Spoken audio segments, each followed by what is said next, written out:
GPS Audiovisual Radio, todos los miércoles a las 19 horas. El protagonista es el cine argentino. En la mirada de Julia Montesoro, un programa con perspectiva de género que nuclea la industria cinematográfica del país.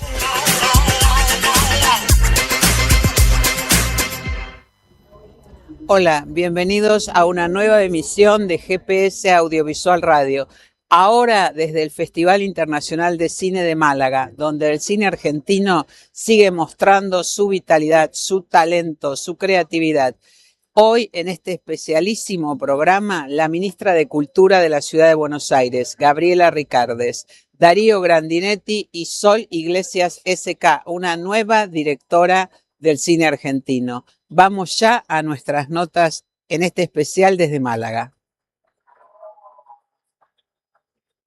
Estamos con Gabriela Ricardes, ministra de Cultura de la Ciudad de Buenos Aires, promotora del largometraje La verdadera historia de Ricardo III, la película, dirigido por Marcelo Piñeiro, que se estrenó mundialmente en la noche del domingo 8 de marzo, aquí en el Festival de Málaga. Y más allá de eso, Gabriela es una activa gestora de iniciativas vinculadas al sector audiovisual, al desarrollo del sector audiovisual.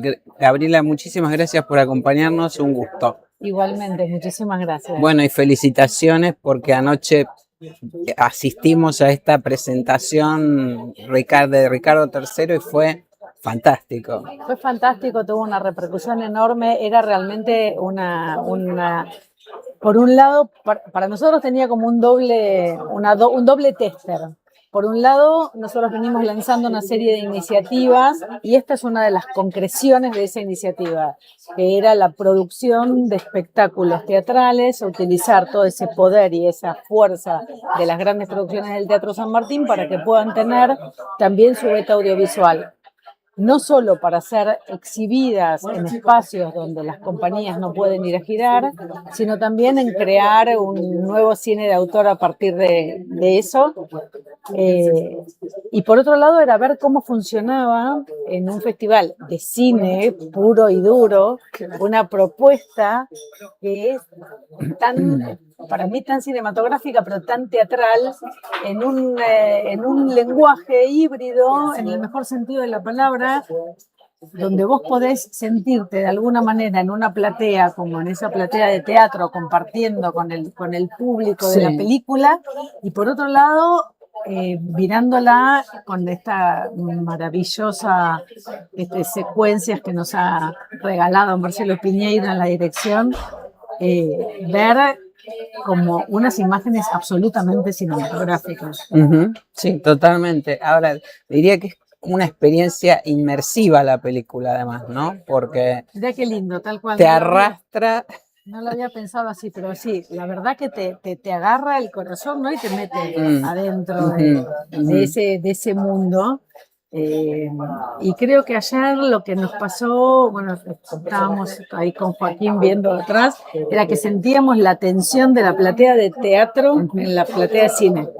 Sentíamos ese pulso, que el público estaba ahí con la película, así que estamos muy contentos. ¿Qué te llevó a transformar este formato teatral al audiovisual? ¿Cómo surgió la idea?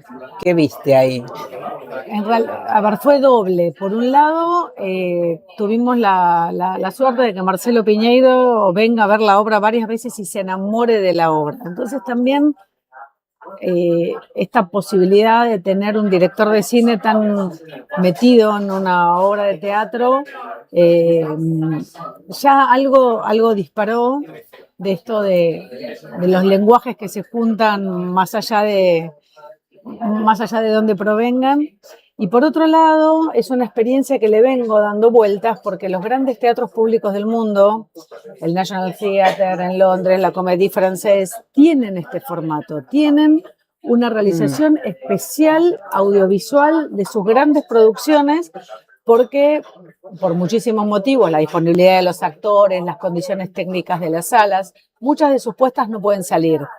Están agotadas, terminan agotadas, y no hay otra posibilidad de verlas. Entonces el National Theatre tiene casi directamente una OTT dentro de su estructura de teatro. La Comédie Française trabaja a veces con algunos streaming, pero mucho en salas del interior. Se proyecta como en salas del interior. Entonces nos parecía que era una manera, por un lado, de tener un registro de autor de los grandes espectáculos del teatro como documento, por otro lado, como tratar de transmitir la experiencia, que creo que es lo que pasó ayer, por eso estamos tan contentos, la experiencia teatral, aunque vos no tengas a los actores en escena, en vivo, sí, y poder amplificar la llegada de todo lo que hacemos, invertimos en nuestro teatro público.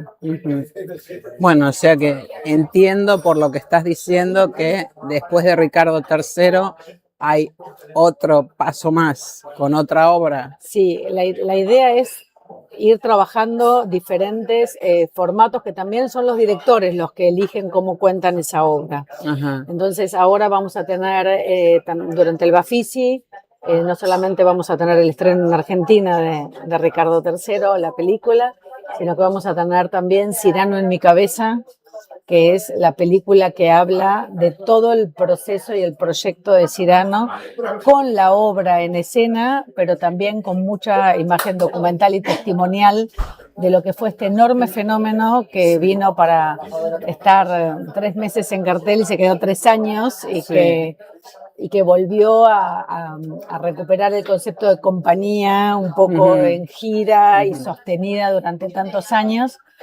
Cruzada por todos los sueños personales, ¿no? De los actores, los realizadores. Ajá. ¿Quién dirige? Dirige Maximiliano Gutiérrez. Ajá, bien.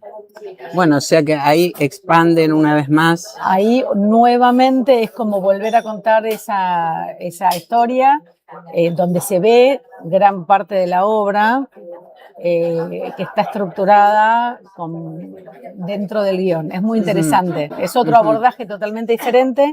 Y es también muy, muy interesante y muy, muy fuerte. Bueno, pasaron 100 días de los anuncios de los nuevos apoyos a la actividad audiovisual. ¿Cómo respondieron las productoras locales y qué impacto concreto se espera en la generación de empleo para 2026?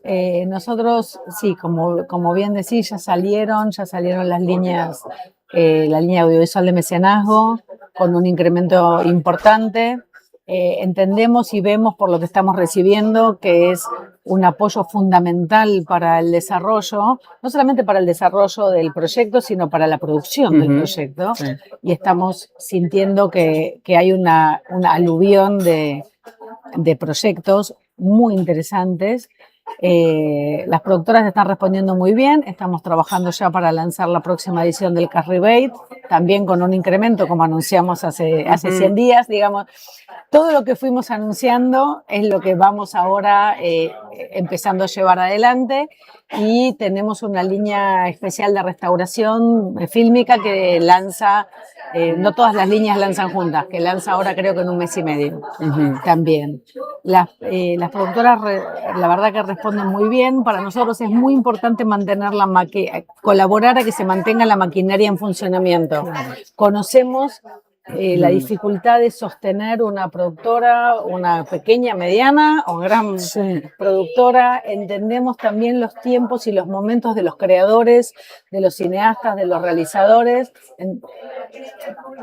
que cuando esa rueda para es muy difícil de volverla a poner en marcha. Entonces lo que tratamos desde todas las posibilidades que tiene la ciudad es de sinergizar todas las ayudas, todos los apoyos y el financiamiento, y también todo lo que tiene que ver con poder realizar una película fílmica en Buenos Aires, que creemos que realmente es único, que creemos que nosotros somos socios como ciudad, que la ciudad es parte, que la ciudad no es solo una locación, es también un personaje en sí mismo, y que lo que ponemos a través de la Buenos Aires Set y la Buenos Aires Film Commission es poner a disposición también a un equipo altamente profesional de productores de cine que trabajan con nosotros para que aquel que viene a filmar en Buenos Aires tenga facilitado los permisos, los trámites, tenga un aliado en la búsqueda de locaciones en el guión, trabaje con los directores de locaciones. trabaje desde el inicio, digamos, no solamente un permiso, sino un aliado estratégico. Y eso también es algo que realmente las productoras agradecen muchísimo, porque si no el tiempo, Claro. el esfuerzo y la dedicación que hay que tener para poder filmar es mucha, y nosotros en eso la ciudad de Buenos Aires trabaja muy bien, trabajó muchísimo y facilitó y optimizó mucho todas esas demandas. Bueno, justamente, imagino que es una forma de posicionarse también respecto de los rodajes internacionales, ¿no? Porque en el mundo hoy hay muchos apoyos concretos en efectivo, en reducción de impuestos. En ese sentido, la ciudad de Buenos Aires, ¿cómo está? ¿Hacia dónde está mirando? Nosotros estamos, primero, como te decía, acelerando todos los procesos para que venir a filmar. Nosotros tenemos una ciudad única que muchísimas veces es elegida, aunque económicamente esté cara o económicamente sea difícil o todavía haya que trabajar con los convenios colectivos de trabajo para hacerlos un poco más interesantes para las productoras del exterior que vienen a filmar. Pero más allá de todo eso, tenemos un talento artístico, una capacidad técnica, una capacidad de infraestructura, de logística, de expertise, que hacen que nuestros servicios, aunque a veces por el cambio, por las vicisitudes macroeconómicas, seamos un poco más caros, también somos muy buenos en lo que hacemos. Entonces, en la ciudad lo que tratamos es de entrar en algún lugar con el programa de Cash Rebate, por ejemplo, que es un programa específico de devolución de impuestos en servicios que se gasten en la ciudad de Buenos Aires para producciones internacionales que vengan a trabajar, y esto está siendo un éxito enorme. Estamos con 6 series en rodaje y 5 películas, y ahora viene el nuevo llamado, como te comentaba, en un mes y medio, y por otro lado, realmente en que sea fácil comprender qué es lo que una productora internacional tiene que hacer, concentrado en nuestra Buenos Aires set de filmación, para que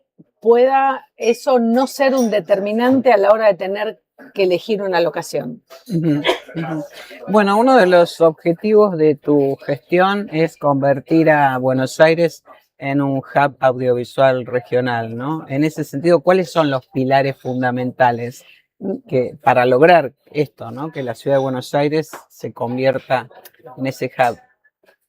Dentro de todas las posibilidades que la ciudad de Buenos Aires tiene en cuanto a los beneficios fiscales que puede hacer, es ir incrementando año a año esa rueda y esos beneficios. Por otro lado, también empezar a trabajar, que es un área que tenemos muy fuerte nosotros en Impulso Cultural, que es un programa del Ministerio, que es empezar a capacitar a todas las nuevas generaciones de productores, a las productoras más pequeñas, ponerlos en relación con las grandes productoras argentinas y también con las productoras internacionales, para ir comprendiendo este mundo de la industria audiovisual que está cada vez más estipulado, más reglamentado, más organizado, desde las cadenas de derechos hasta los permisos, etcétera. Hay mucho todavía que armar y que capacitar.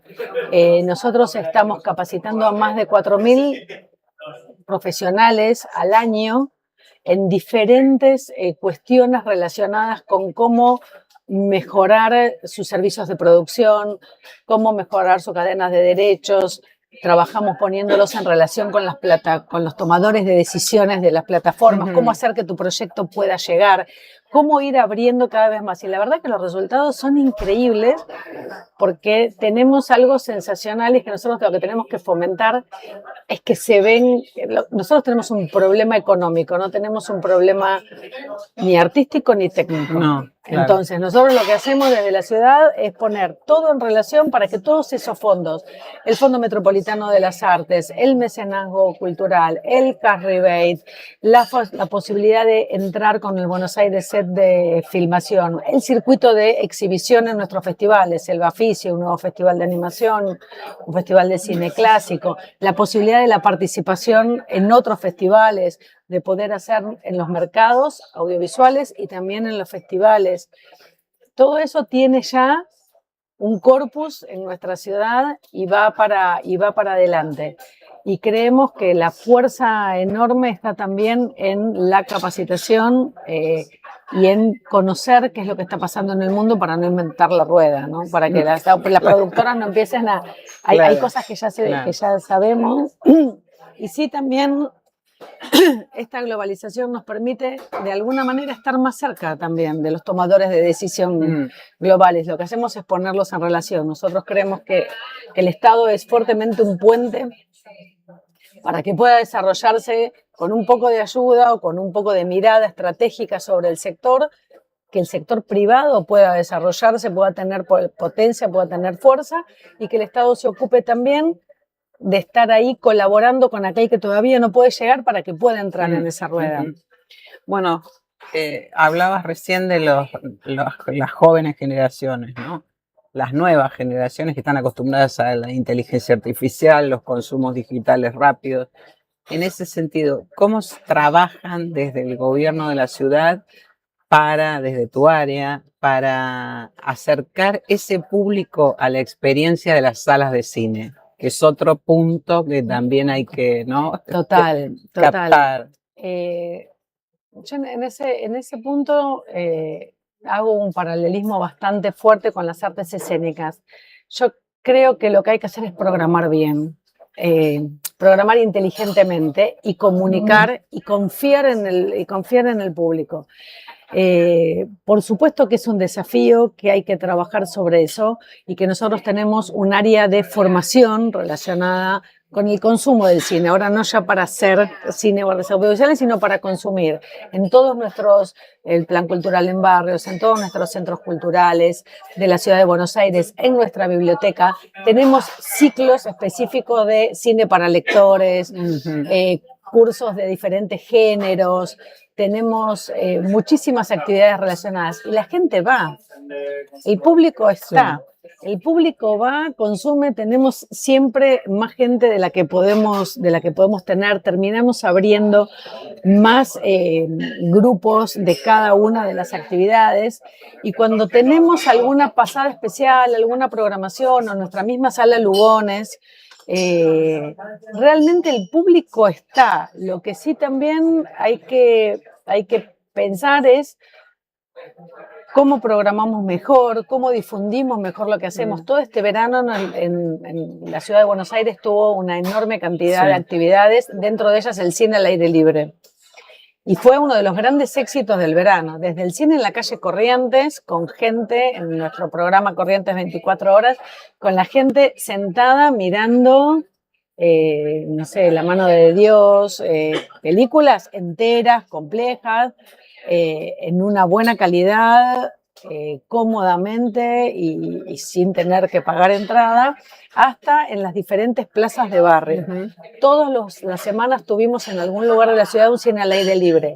Y la respuesta fue masiva.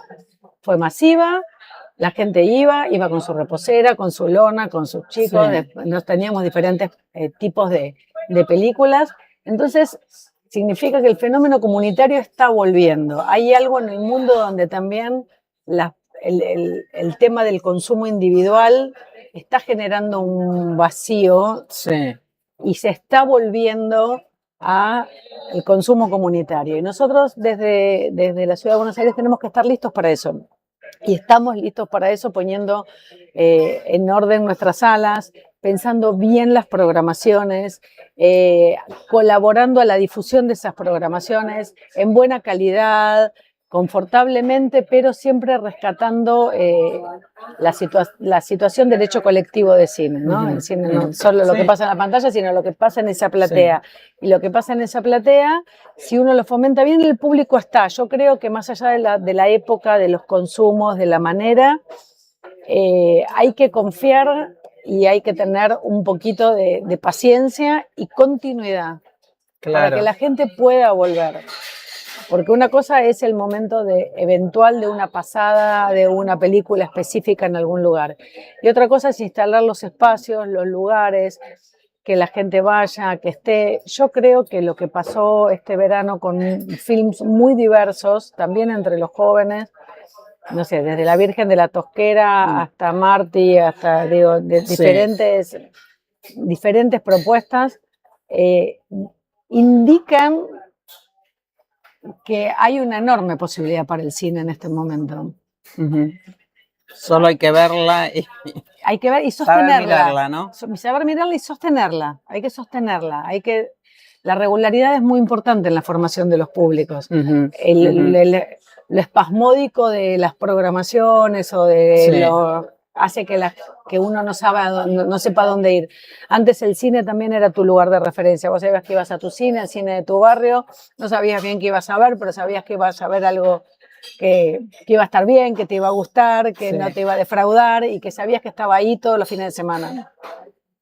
Bueno, otra iniciativa flamante de tu área es el contacto entre el público, como decías recién, y las locaciones, ¿no? En ese sentido, el Parque Lezama de Campanella es una experiencia. Es una experiencia genial y es un área que estamos desarrollando con las rutas. Para nosotros Buenos Aires es realmente una ciudad de película y tiene muchísimos rincones que son reconocidos. Alguna gente lo sabe y otra no. Uh-huh. Y lo que hicimos fue empezar a trabajar en este programa de las rutas culturales y en eso, bueno, hace poco inauguramos la ruta de Campanella y también pusimos el banco de Parque Lezama en Parque Lezama, el banco real, que no era el banco de la plaza, es un banco de utilería, no existía, ese fue el lugar elegido por Campanella para filmar por un montón de motivos.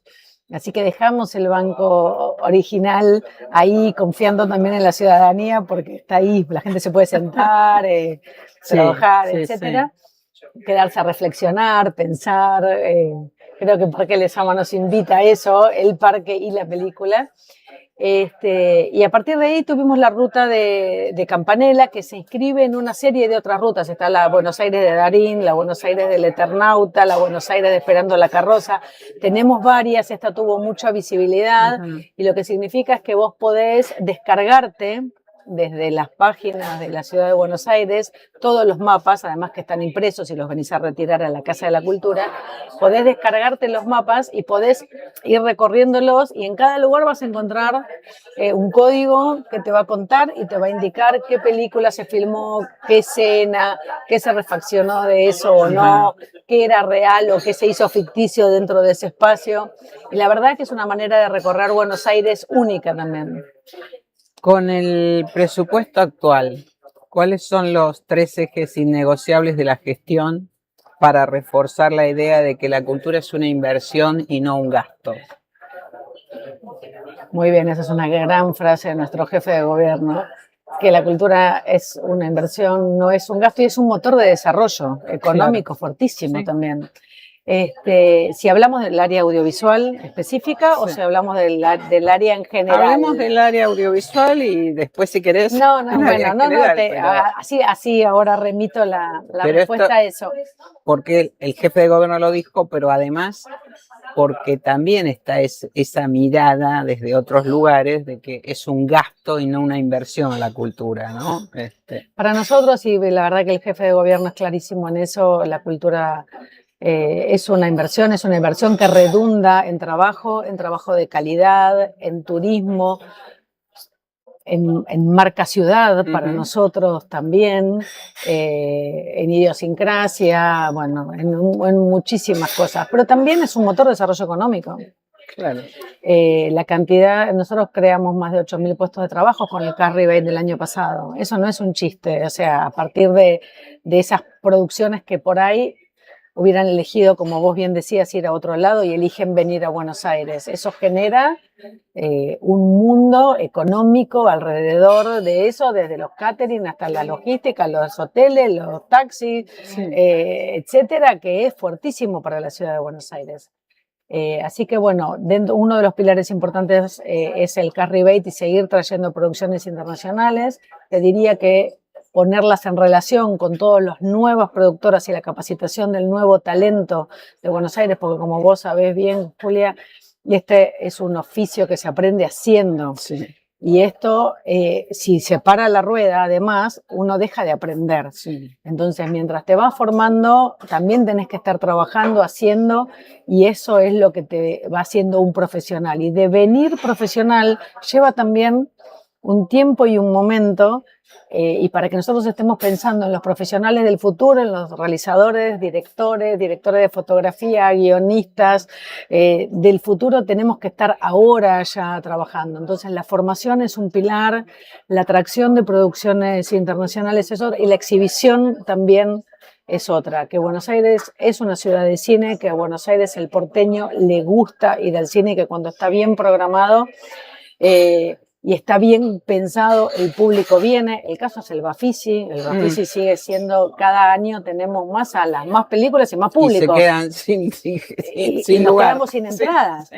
Entonces, esos son fenómenos que nosotros no podemos no mirar y no tomar. Por eso, en la serie, dentro de la exhibición, vamos a abrir otra serie de festivales más específicos de género, entendiendo que nuestro gran festival de cine es el Festival de Mar del Plata, que es nuestro cine clase A, y es un festival que tiene su corte y está buscando ahora también su línea. Nosotros con el Bafisi, con un festival de cine clásico y con el festival de cine de animación que vamos a lanzar este año, creo que vamos a poder trabajar también los géneros, que son una de las grandes oportunidades que tenemos también para la generación de público. Y por otro lado, estar en relación con el mundo. Digamos, nosotros venimos acá invitados por el Festival de Málaga, y el Festival de Málaga tiene su correlato en Buenos Aires, sí, con un momento en una edición especial, como lo tiene el Festival de San Sebastián, como lo tiene el Festival de Sitges. Entonces, esas relaciones hacen que los artistas, los realizadores, estén todos en relación y en contacto en una industria que realmente es una industria que valora muchísimo el corte, la mirada de la localía, local, la historia que tenés para contar, la manera que tenés de hacer, pero que por otro lado se transforma en global, y hay que ayudar a hacer esa inserción. Bueno, ¿nos puedes anticipar algo? Esto ya mencionaste un par de veces, el cine de animación y el Festival de Cine Clásico. El Festival de Cine de Animación es un festival que vamos a lanzar una edición piloto en este año, y que va a ir de la mano también de una muy fuerte apuesta que está haciendo la ciudad de Buenos Aires para poder trabajar además de con el séptimo arte, con el noveno arte, con la historieta y el humor gráfico. Vamos a abrir muy prontamente el Museo del Humor en Buenos Aires, y como el dibujo y el humor están íntimamente relacionados con el cine de animación, creemos que más allá de la sección del Bafisi que existe y de otras iniciativas que están, es un momento como para poder tener un festival de exhibición no solamente de los grandes animadores argentinos, que tenemos increíbles animadores argentinos conocidísimos en el mundo entero y muy poco visitados por nosotros mismos, sino también un poco qué es lo que está pasando hoy con el cine de animación en el mundo, que es una de las áreas más prolíferas artísticamente, pero también a nivel industria, porque la animación emplea muchísima gente. Muchísima gente. Bueno, vamos a tener a Mafalda, la serie de Campanella, también este año. Es un año fuerte, y creemos que es un área que necesita su mirada. Y por otro lado, un festival de cine clásico, que ya tendremos en brevísimo muchas más novedades para el inicio del año que viene, donde se va a trabajar con clásicos restaurados, y también con la visita de clásicos restaurados argentinos e internacionales. Así que va a ser un hermoso festival también para comprender digamos, de dónde venimos, ¿no? y a dónde vamos. Exactamente, de dónde venimos y hacia dónde vamos. Gabriela Ricardes, ministra de Cultura de la Ciudad de Buenos Aires, muchas gracias por acompañarnos aquí en GPS Audiovisual. Gracias a ustedes, gracias Julia por el trabajo que hacen para difundir lo que hacemos. Bueno, muchas gracias.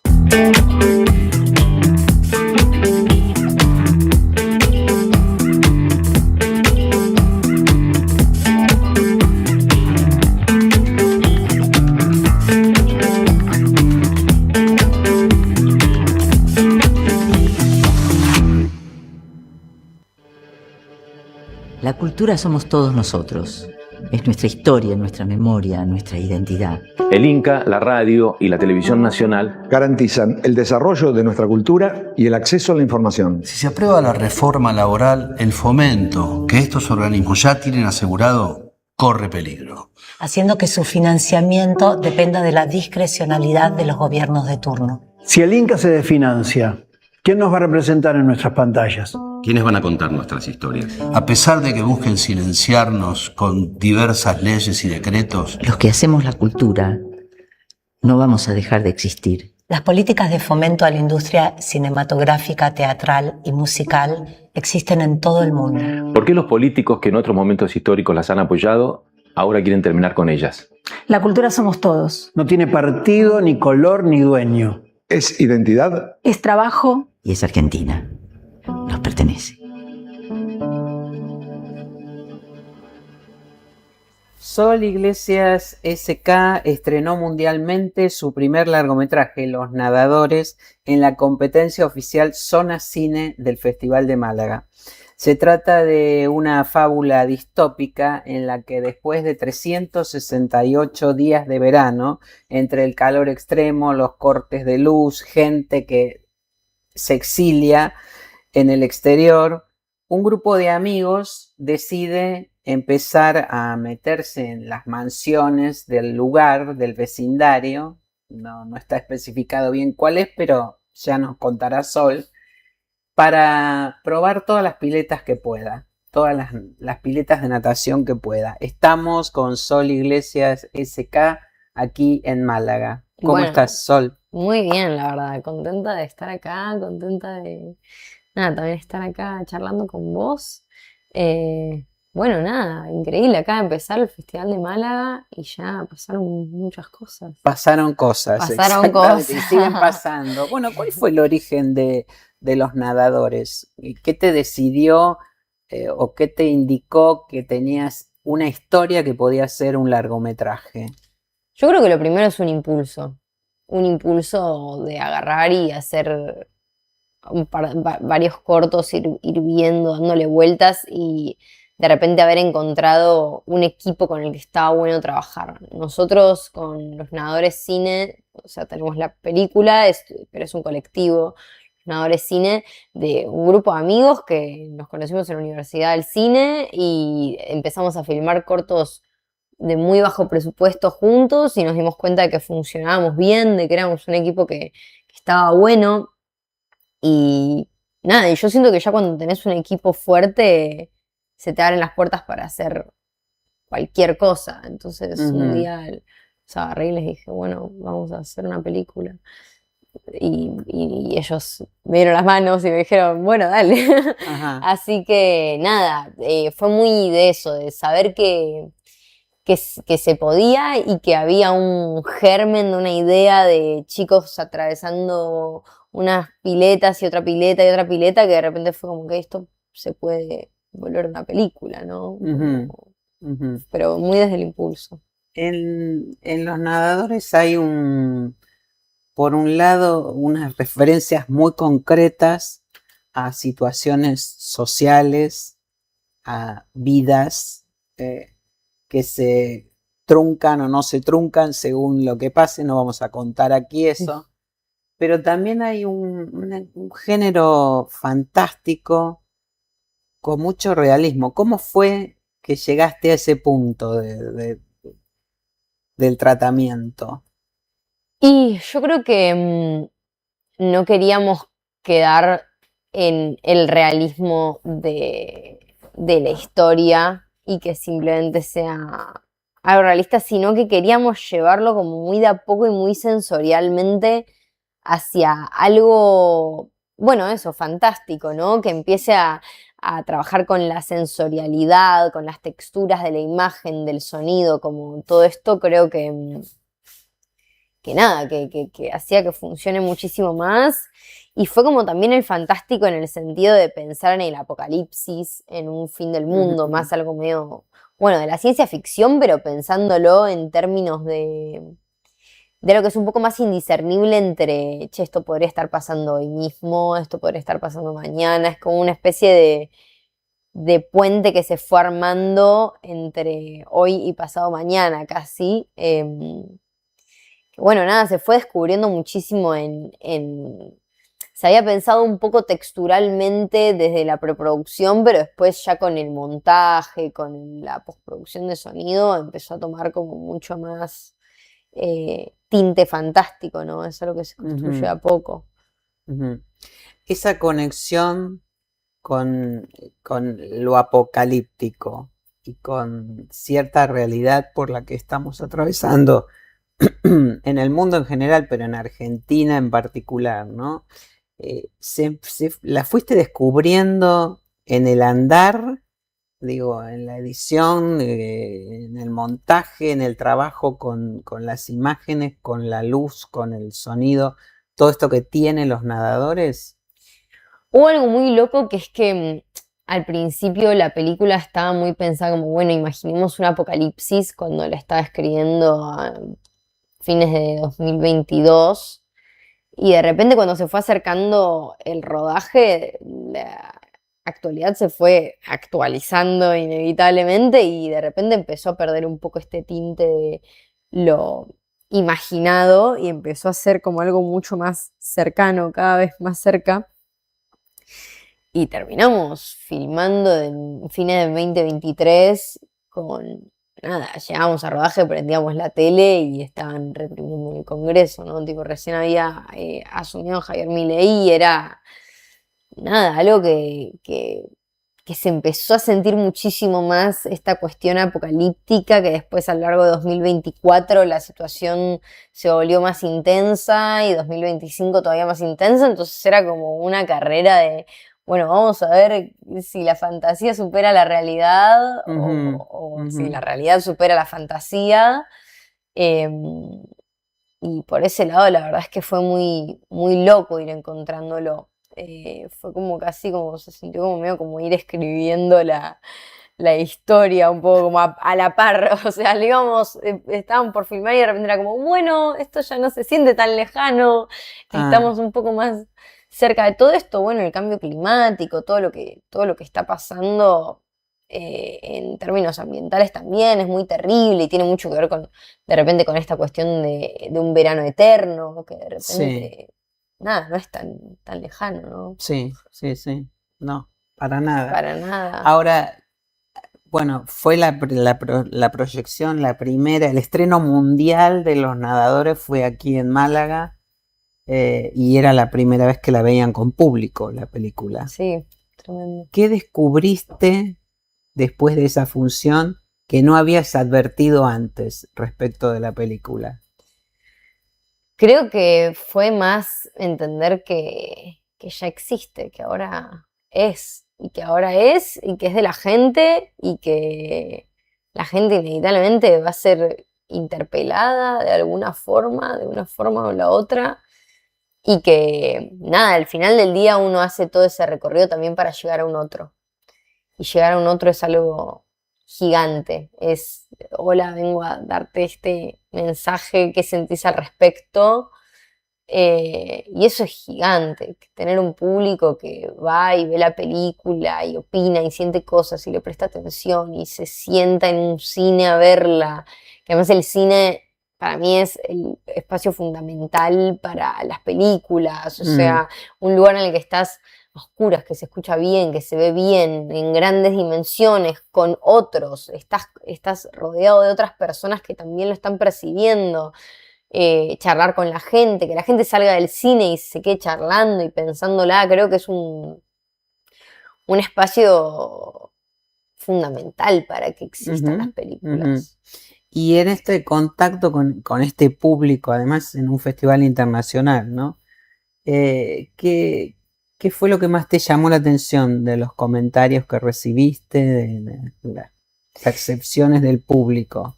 Creo que la gente llegó a lo que estábamos queriendo narrar, ¿viste? Uno a veces piensa que nosotros hay algo de que con la fantasía que ocupa la película, el género este fantástico, tratamos de ir construyendo la crítica, el mensaje o lo que queremos decir muy por debajo, como medio pensándolo en los términos de la literatura fantástica del 60, ¿no? Que es como esta cosa de construyo algo medio delirante y quiero como un caballo de Troya para mandar un mensaje. Claro. Y a veces uno tiene un poco de miedo de que entre tanto caballo de Troya se pierda. Y la verdad es que toda la gente que la vio, siento que la agarró, la percibió, entendió lo que tampoco es que hay algo, un buen entendimiento o un mal entendimiento, ¿no? Pero uno puede quedar muchas veces perdido y no terminar de llegar hacia el otro lado, ¿no? Porque ya cuando el otro ve la película, vos ya no puedes ahí ya salir a explicar algo, no tal pie, no hay nada. Claro. Vive por sí sola y siento que la gente la recibió de una forma que nada, es como... Hablaste recién de referencias muy concretas hacia los 60, ¿no? Puntualmente, ¿cuál fue o cuáles fueron esas referencias a la hora de hacer la película, de hacer Los Nadadores? Bueno, la literatura de Argentina del 60 me parece fantástica. Bioy Casares, Borges, Silvino Campo, tienen como algo del extrañamiento a partir de las texturas, a partir de la percepción del tiempo, de la percepción de los espacios, que es muy por debajo y que me parece fantástica. De la misma forma, bueno, el cine argentino de los 60, como por ejemplo Invasión de Hugo Santiago, también gran referencia para eso, que es como esto, una guerra que vos no terminás de entender si la gente sabe que está ahí esta guerra dándose, pero sabes que está ahí, pero es una ciudad pero que está extrañada, y eso fue una base principalmente para construir la ciudad. Hay otro punto entre muchos otros destacables de Los Nadadores, que es que hay una reflexión hacia la indiferencia, pero sobre todo generacional, de una generación que es la tuya, además. Sí. ¿Por qué pusiste el foco ahí en la historia? En primer lugar, porque cuando es joven y puede hablarle principalmente, creo yo, a la gente de su misma edad, o sea, tengas la edad que tengas, yo siento que hay un entendimiento de, ok, bueno, estamos todos en la misma, crecimos todos más o menos en el mismo espacio-tiempo, por ende todos juntos vamos llegando por postas a la vida, y a todos nos tocó, bueno, llegar en esto, en el momento de la digitalización, en el momento del posmundo, de la post-verdad, como todas muchas cosas que yo las pienso mucho y a mí me dan muchas vueltas en la cabeza, y que yo creo que la gente de mi edad también las debe tener en la cabeza, y esta cuestión de ser como muy indiferente con lo que pasa. A mí algo que me llama mucho la atención es que somos como la primera generación que no es revolucionaria, cuando la juventud se caracterizó históricamente por encabezar las revoluciones, querer cambiar al mundo, querer hacer algo por el mundo, pensarlo. O sea, sos joven y tenés hambre de mundo, y me pasa que generacionalmente, no en las personas individuales, porque ya existen muchísimos artistas de mi edad que yo sé que tienen muchísima fuerza, y mucha gente también, pero generacionalmente hay algo que falta, una fuerza. Es como si faltase un sentido de colectividad, de que uno no se puede pensar siendo uno con el otro, y de como eso, indiferencia, como de desgaste ante ver el mundo y que te canse y darle la espalda, que me parece que nos daña mucho, y que me gusta que la película también la hice como para que nos lo preguntemos todos, para que digamos, ¿por qué somos tan indiferentes, no? Dejamos ahí esta pregunta, entonces. Estamos con Sol Iglesias K, directora, guionista, SK y productora de Los Nadadores. Esto es aquí en Málaga, donde tuvo lugar la premier mundial de Los Nadadores. Muchas gracias por acompañarnos aquí en GPS Audiovisual. Gracias a vos, un placer. ¿Alguien sabe lo que es el pensamiento lateral? ¿Nadie? ¿Y qué tal estás? Volviéndome un poco loco, así que voy a terminar en tu consultorio seguramente. Sosa, soy Julia Espósito. ¡Julia! Me gustaría que habláramos de lo que me contó el otro día. Es la segunda sesión seguida que no nos vemos y bueno, creo que es mejor que no hablemos por aquí. ¿Dónde está Sosa? No sé, no la tengo. El pensamiento lateral es una herramienta que nos invita a no hacer suposiciones subjetivas. ¿Cómo tenés el número? Llevo 5 días atada a una columna, con una mano que se me está pudriendo, un pie jodido, meada encima. Yo que vos le digo lo que te están preguntando. Todo lo tengo que hacer yo. Los preconceptos no son más que obstáculos que impiden el razonamiento libre.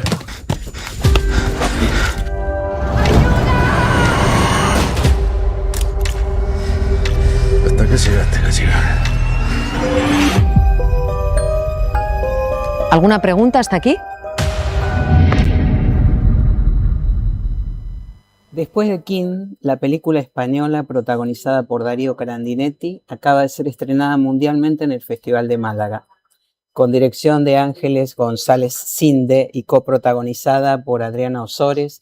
Narra una historia sobre afectos, vínculos y búsquedas de segundas oportunidades. Estamos con Darío Grandinetti desde Málaga, aquí en GPS Audiovisual para la Argentina. Bienvenido, Darío, ¿cómo estás? Muchas gracias, muy bien, Julia. Muy bien. Bueno, ¿qué te interpeló del guión de Después de Kim? ¿Qué fue lo primero que te interpeló y que te impulsó a decidir aceptar este papel? Primero pensar y no, mira lo que no entender cómo una persona podía sobreponerse a una tragedia tal, intentando descubrir la verdad y poniendo en marcha algo vital, ¿no? Después de una muerte trágica. Porque eso está muy lejos de un primer entendimiento para nosotros. Claro. ¿No? Pero bueno, esta historia está basada en una novela que escribió la misma Ángeles, y entonces hay un montón de información de la novela que en la peli no, pero que nosotros teníamos, ¿no?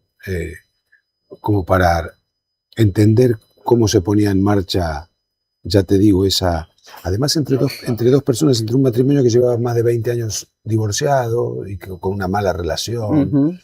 Tenían que hacer todo ese viaje y esa movida juntos. Sí, en busca de una hija que prácticamente no conocían ya a esta altura de los hechos. Entender quién la mató, por qué, quién es la chica, descubrir quién es su hija, en realidad, a través de los testimonios de las personas a las que ellos interrogan. También habla de los preconceptos, ¿no? A estos dos personajes se les van derrumbando los prejuicios todo el tiempo a medida que van recorriendo Benidorm, que es un lugar muy particular, sí, además, que contrasta muchísimo con la tragedia que estamos contando, pero que también habla de esto, del prejuicio, ¿no? Está lleno Benidorm está llena de extranjeros, la mayoría van a divertirse, algunos jubilados que han decidido retirarse allí. Son todos extranjeros, incluso los pocos españoles que viven en Benidorm son extranjeros. Entonces, de eso también hablaba la película. Eso a mí me llamó la atención y bueno, me quise meter en este viaje. Ahora, hay un arco dramático que transcurre entre la llegada de tu personaje de Buenos Aires hacia Benidorm, ¿no? Y hasta la decisión de encontrar al responsable del crimen de su hija. ¿Cómo describís esa evolución de tu personaje? Él está muy enojado siempre, siempre. Sí, es un hombre al que si no le hubiera pasado esto se hubiese dejado. Bueno, de hecho podemos pensar que estaba en Buenos Aires esperando nada, a morir, una jubilación, un hombre físico, un hombre que le había dedicado su vida al conocimiento, al estudio. Su hija no. Sí. Ese es un problema para él. Eso lo alejó, tal vez. Eso es terrible también, tratar de descubrir estos dos personajes algo que no se descula en toda la película. ¿Por qué pasó esto? ¿Por qué ella se fue? ¿Por qué tanto tiempo sin saber nada de ella? Pensando que era de determinada manera y descubren que la chica tenía, no la conocían. Había un prejuicio montado frente a aquel que no ha estudiado, en mi caso, Sí, ¿no? Y que no ha sí. querido estudiar. Sí. Yo creo que es un dolor. Él lo dice en un momento. Él es un hombre que viene de una familia pobre, sus padres no pudieron estudiar porque tuvieron que trabajar y él estudió y se La recibió. primera generación. Sí, se recibió en la escuela, en la universidad pública, y que su hija no hubiese querido recorrer el camino del conocimiento, dice, le pegó de una manera muy dura. Por supuesto que no ese es el único motivo. Pero bueno, a lo largo de la película vamos viendo eso y cómo se vuelve también a reconstruir la relación entre este matrimonio, ¿no?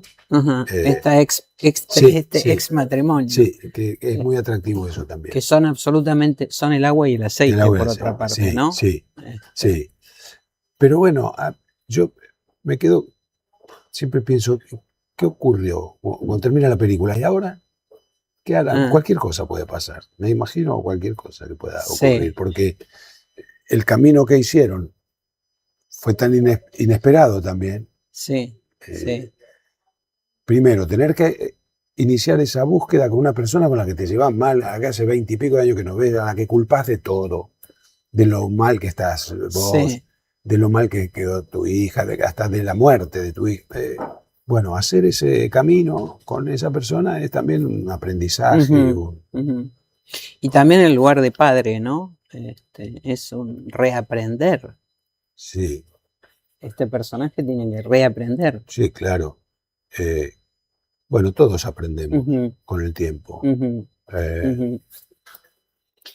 Si estamos atentos a aprender. Claro. ¿Y qué nuevos matices descubriste que no habías transitado en otros personajes, con este en particular? Y con esa evolución emocional que hace. Sí,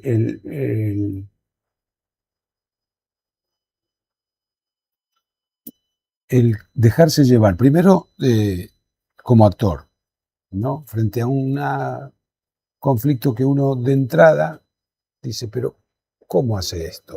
¿No? Esto que te contaba antes. ¿Por qué?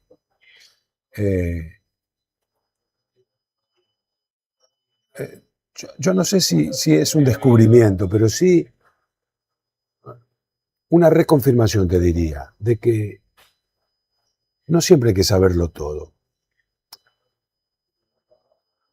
Hay muchas cosas que ocurren simplemente. Que los actores, estando abiertos a la historia, nos dejamos invadir por algunas cosas que no manejamos. Rompiendo el concepto, el preconcepto, digamos, del que hablo, de decir, ¿cómo un hombre con una tragedia así se va a sobreponer y va a aparecer algo vital de eso? ¿Cómo? Yo desde acá me costaba, y lo hablaba mucho con la directora, era lo que me costaba entender. Bueno, de golpe ocurren las cosas. Le pones el cuerpo al personaje, empezás a transitar esa búsqueda con esa persona, con esa actriz maravillosa, además que es Adriana. Adriana Ozores. Sí, me hizo todo bastante fácil, la verdad. Pero vos se la pusiste difícil, ¿eh? Todo el tiempo. Sí, claro, sí. No, contrariándola. Nos llevamos tan bien, de verdad. No, como personaje. Sí, pero nos llevamos tan bien, la verdad. No nos conocíamos de nada, ¿no? Ajá. Esto te preguntan, ¿cómo crearon el vínculo? El vínculo actuando, juntándonos, hablándonos y entendiendo la historia. Porque Adriana tampoco es muy intelectual, digamos, a la hora de afrontar el personaje. También es más intuitiva y corporal, digamos. ¿No? Ahora, ¿cuál fue la escena o la situación en el rodaje más desafiante emocionalmente para vos? Hay un par. Hay un momento en el que él, a un personaje con quien también tenía su prejuicio, termina confesándole algo que no le cuenta ni a su mujer, ni... Como suele ocurrir, a veces a un desconocido le contás cosas en el que él explica la frustración que significó para él que su hija no hubiera querido estudiar, ¿no? Por esto que te contaba antes. Sí. Ese es un momento. Luego, y el otro cuando entra a la morgue y ve... Ahí había muchas cosas para hacer, para actuar. Había... Muy difícil, sí. Es difícil porque se te ocurren un montón de cosas. Es decir, el dolor es uno, pero lo podés expresar de distintas maneras, ¿no? Sí. Ahí el personaje parado frente al cadáver de su hija, la toca, no la toca, la besa, no la besa, llora, no llora, soporta mirarla, no soporta mirarla, qué sé yo, había muchas cosas, se quiebra, no se quiebra. ¿Y vos ahí fuiste por donde te indicaba tu intuición o sí, la ahí directora fuimos. te propuso? No, hicimos, no. Era entrar en la situación en la que él está. Él decide entrar a ver a su hija y luego sale y le propone a la mujer que lo haga y la mujer decide no hacerlo. Pero él se pone en marcha algo a partir de ahí. Ahí se pone en marcha el personaje, creo yo. No, estoy seguro. Se pone en marcha ahí. Ahí aparece el signo, la cosa vital. Sí. Frente a su hija muerta. Sí. Y a ese nieto, ¿no? Que, claro. El descubrimiento de un nieto. Sí, yo digo, si empezamos a fantasear con el final, yo digo, este tipo no vuelve más a la Argentina. Claro. Este tipo se queda ahí con el niño, se queda ahí con su nieto, con el padre de su nieto, y si ella se quiere quedar seguramente también. Sí, le cambió la vida. Claro. Bueno, justamente Después de Kim tenés un rol poco o nada transitado en tu trayectoria, ¿no? Digo, el abuelo. Sí. ¿Cómo fue la interacción con ese niño? Fantástico. Y además cantar. Sí. Porque también este abuelo canta en un momento. María Elena Walsh. Sí. La Reina Batata. Sí, la Reina Batata canta. Eso fue el pibe es una luz. Yo ya había hecho de abuelo hace un tiempo. Había hecho de abuelo una peli de Beda do Campo. Una peli que filmamos allá y acá también, una coproducción. Que mi hija era Kira Miró, que me la acabo de cruzar hace un rato. Pero este chico, chiquito, un nene, que bueno, con las dificultades que trae trabajar con un chico, porque no pueden trabajar tantas horas, hay que terminar las secuencias del día, se le da prioridad al niño, por supuesto. El niño entró en el juego de una manera fantástica, porque en un momento parecía que no sabías si te estaba hablando él o el personaje, el chico, porque entendía todo lo que estaba pasando. Hay una anécdota en el momento de la persecución, corte, dicen corte, y el niño mira así para los costados y me mira y me dice, ¿y los malos? Estaba esperando que... Y yo no sé si el chico estaba señalando un supuesto error de que no habían entrado los personajes malos, que en alguna toma entraban, en esa no, o hacía el personaje, ¿sabes? Claro. Pero está en la película eso. Sí, yo creo que lo de... No estaba escrito, no, lo preguntó el niño solo. No. Quedó en la peli, en la pregunta, pero no estaba en el guión. Claro. Lo dijo el chico. ¿Y La Reina Batata, la canción de María Elena Walsh? La eligió la eligió Ángeles, sí, estaba previsto que fuera una canción argentina y de María Elena. Y de María Elena Walsh. Sí, estaba previsto. ¿Habías cantado alguna vez Yo una sí. canción de María Elena Walsh? Bueno, en mi casa, pero yo he cantado, sí, he hecho comedia musical, Ujú, sí, sí. canto. No, de Mariana Walsh, sí, en casa, a mis hijos, claro, cómo no. Claro. Bueno, Sí, transitar otra vez a María Elena Walsh sí, también tiene un componente sí, fuerte, ¿no? y sanador, Mm, claro, sí. claro, exactamente. Ahora, bueno, después de Kim forma parte de tu filmografía española, eh, como también la serie esta Honor y otra que estás por empezar o estás Sí, filmando. estoy filmando, sí. ¿Hay más trabajo en España Sí, que en claro. Argentina? Para mí sí. Ujú, Sí. ujú, Sí, yo ujú. tengo más trabajo aquí que allí. Bueno, ahora vengo de filmar una peli ahí con Erika Rivas, una participación. En Argentina. Sí, pero llevaba mucho tiempo sin filmar. Sí. Ujú. Bueno, como muchos, ¿eh? No me estoy victimizando particularmente. Es una Sí. situación que estamos atravesando todos las actrices y los actores, y no solo las actrices y los actores, los técnicos, los escenógrafos, Sí, la gente de sí. dirección, de vestuario, porque a estos impresentables siempre se les ocurre decir las actrices y los actores con la nuestra. Tampoco es con la de Sí, ellos. no, Tampoco es con la de no, ellos. eso está porque claro. el dinero del cine no salía del presupuesto nacional. Así que, Ujú. pero eso nosotros lo damos por comprendido, pero no, hay mucha gente que todavía cree porque Sí. les dicen que no, que con ese dinero van a ser jardines de infantes. Sí, Mentira. los pobres niños del Sí, Chaco, el exactamente. hambre, mitigar el hambre. Sí, el cine se hace con dinero Sí, del cine. sí. Entonces, como ahora no lo están poniendo en el cine, me gustaría saber qué están haciendo con ese dinero que se recauda de las salas. Me gustaría saber qué Bueno, hacen. es una pregunta que nos hacemos Sí, muchos, sí, claro. porque el desmantelamiento de la Sí, cultura sí, en general y del sí. sector audiovisual No, en y encima tenés que particular, bancarte al presidente del Inca a decir, el cine se va a morir, el cine se va a Sí. morir, dice. El presidente del Instituto de Cine. sí, Sí, pero pues, pones al frente de un hospital a un tipo que dice, no hay cura para nada. sí, Eh, sí, es bueno, eso somos. muy terrible. No, en eso estamos, Impresentable, digo. un impresentable, que Sí. cree que viendo en TikTok 5 minutos sabe lo que es una película. Sí. O sea, no quiero ser agresivo, ¿no? Pero bueno, Sí. un tarambana. Solo un tarambana puede decir una cosa así. Sentís cuando venís a trabajar acá, venís con bastante frecuencia, ¿no? Sí.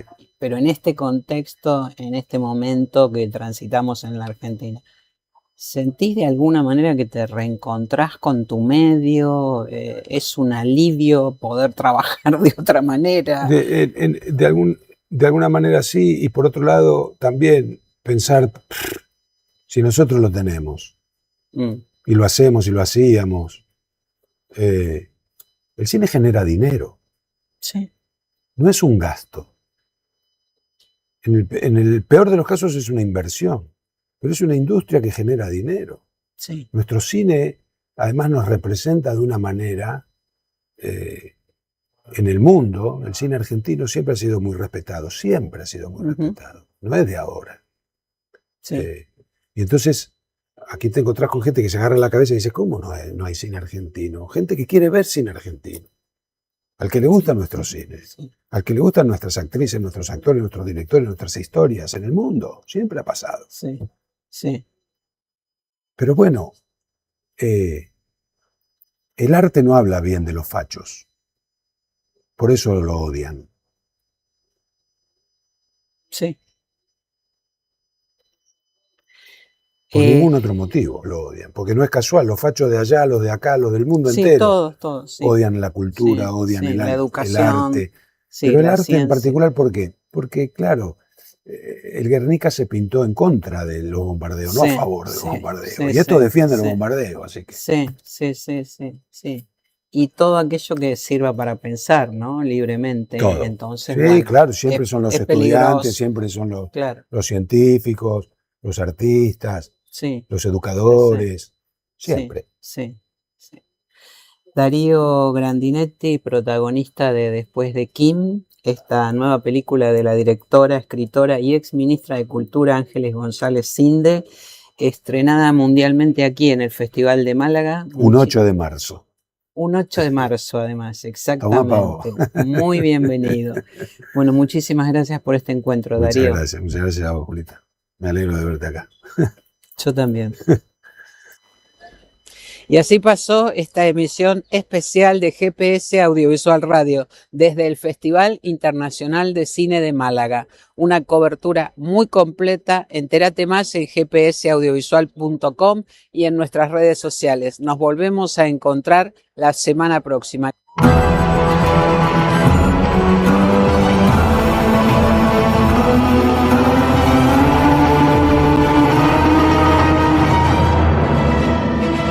Esto fue GPS Audiovisual Radio.